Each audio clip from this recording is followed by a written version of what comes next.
सोमवार व्रत कथा और सोमवार व्रत की विधि। भगवान शिव जी को प्रसन्न करने के लिए आप भी सोमवार का व्रत रख रहे हैं तो सोमवार की कथा को पढ़कर या सुनकर इस उपवास को पूर्ण करें। सोमवार व्रत की विधि। नारद पुराण के अनुसार सोमवार व्रत में व्यक्ति को सुबह स्नान करके शिव जी को बेल पत्र और जल चढ़ाना चाहिए तथा शिव जी पार्वती जी की पूजा करनी चाहिए। शिव पार्वती पूजन के बाद सोमवार व्रत कथा पढ़नी या सुननी चाहिए। इसके बाद दिन में केवल एक समय ही भोजन करना चाहिए। साधारण रूप से सोमवार का व्रत दिन के तीसरे पहर तक होता है, यानी कि शाम तक रखा जाता है। सोमवार व्रत 3 प्रकार का होता है: प्रति सोमवार व्रत, सौम्य प्रदोष व्रत और 16 सोमवार व्रत। इन सभी व्रतों के लिए विधि एक ही होती है। सोमवार व्रत कथा। एक समय की बात है, किसी नगर में एक साहूकार रहता था। उसके घर में धन की कोई कमी नहीं थी, लेकिन उसकी कोई संतान नहीं थी। इस कारण वह बहुत दुखी रहता था। पुत्र प्राप्ति के लिए वह प्रत्येक सोमवार को व्रत रखता था और पूरी श्रद्धा के साथ शिव मंदिर जाकर भगवान शिव और पार्वती जी की पूजा करता था। इस भक्ति भाव से माँ पार्वती प्रसन्न हो गई और भगवान शिव से उस साहूकार की मनोरथ पूर्ण करने का आग्रह करने लगी। पार्वती जी की इच्छा सुनकर भगवान शिव ने कहा कि हे पार्वती, इस संसार में हर प्राणी को उसके कर्मों का फल मिलता है और जिसके भाग्य में जो है उसे भोगना पड़ता है। लेकिन पार्वती जी ने साहूकार की भक्ति का मन रखने के लिए कहा, अर्थात उसकी मनोकामना पूरी करने को कहा। माता पार्वती के आग्रह पर शिव जी ने साहूकार को पुत्र प्राप्ति का वरदान तो दिया, लेकिन साथ ही यह भी कहा कि उसके बालक की आयु केवल 12 वर्ष होगी। माता पार्वती और भगवान शिव की बातचीत को साहूकार सुन रहा था। उसे ना तो इस बात की खुशी थी और ना ही दुख। वो पहले की भांति शिव जी का पूजन करता रहा। कुछ समय व्यतीत हो जाने पर साहूकार की स्त्री गर्भवती हुई और 10वें महीने में उसके गर्भ से अति सुंदर पुत्र की प्राप्ति हुई। साहूकार के घर में बहुत खुशी मनाई गई, परंतु साहूकार ने केवल 12 वर्ष की आयु जानकर अधिक प्रसन्नता प्रकट नहीं की और ना ही किसी को भेद बताया। जब वह बालक 11 वर्ष का हो गया तो उस बालक की माता ने उसके साहूकार पिता से विवाह आदि के लिए कहा, तो साहूकार कहने लगा कि अभी मैं इसका विवाह नहीं करूँगा, अपने पुत्र को काशी जी पढ़ने के लिए भेजूँगा। फिर साहूकार ने अपने साले अर्थात बालक के मामा को बुला के उसको बहुत सा धन देकर कहा कि तुम इस बालक को काशी जी पढ़ने के लिए ले जाओ और रास्ते में जिस जगह पर भी जाओ वहाँ दान करते जाना तथा ब्राह्मणों को भोजन कराते जाना। दोनों मामा भांजे इसी तरह यज्ञ कराते और ब्राह्मणों को दान दक्षिणा देते काशी जी की ओर चल पड़े। रात में एक नगर पड़ा जहाँ नगर के राजा की कन्या का विवाह था, लेकिन जिस राजकुमार से उसका विवाह होने वाला था वह एक आंख से काना था। राजकुमार के पिता ने अपने पुत्र के काना होने की बात को छुपाने के लिए एक चाल सोची। साहूकार के पुत्र को देखकर उसके मन में एक विचार आया।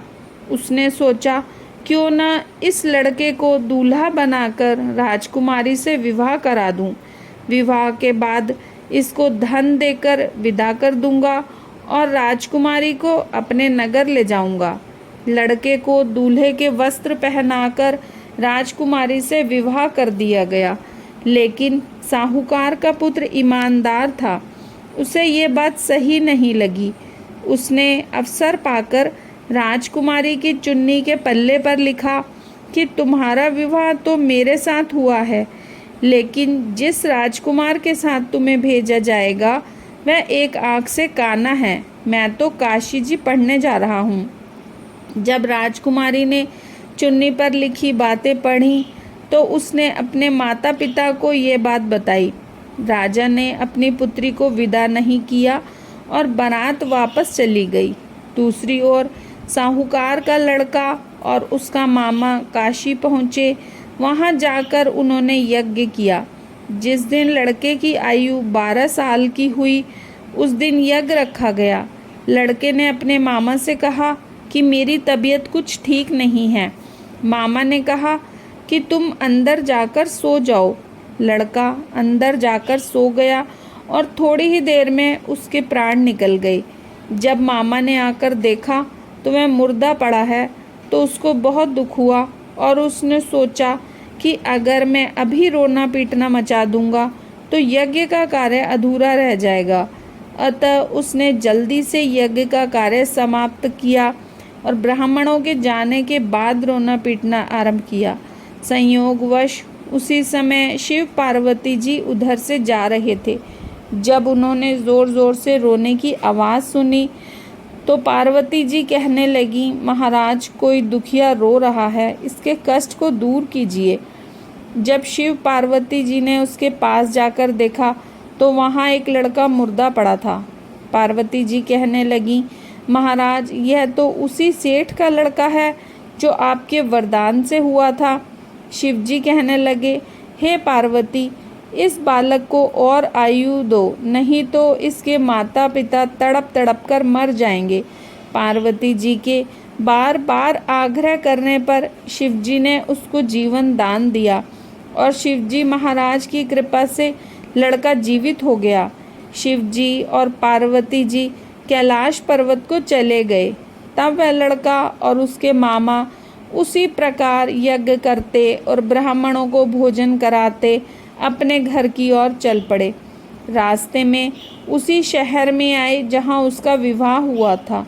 वहाँ पर आकर उन्होंने यज्ञ आरंभ किया तो उस लड़के के ससुर ने उसको पहचान लिया और अपने महल में ले जाकर उसकी बड़ी खातिरदारी करी। बहुत से दास दासियों सहित आदर पूर्वक लड़की और जमाई को विदा किया। जब वे अपने शहर के निकट आए तो मामा ने कहा कि मैं पहले तुम्हारे घर जाकर खबर कर आता हूँ। जब उस लड़के के मामा घर पहुँचे तो लड़के के माता पिता घर की छत पर बैठे थे और यह प्रण कर रखा था कि यदि हमारा पुत्र सकुशल लौट आया तो हम राजी खुशी नीचे आ जाएंगे, नहीं तो छत से गिरकर अपने प्राण खो देंगे।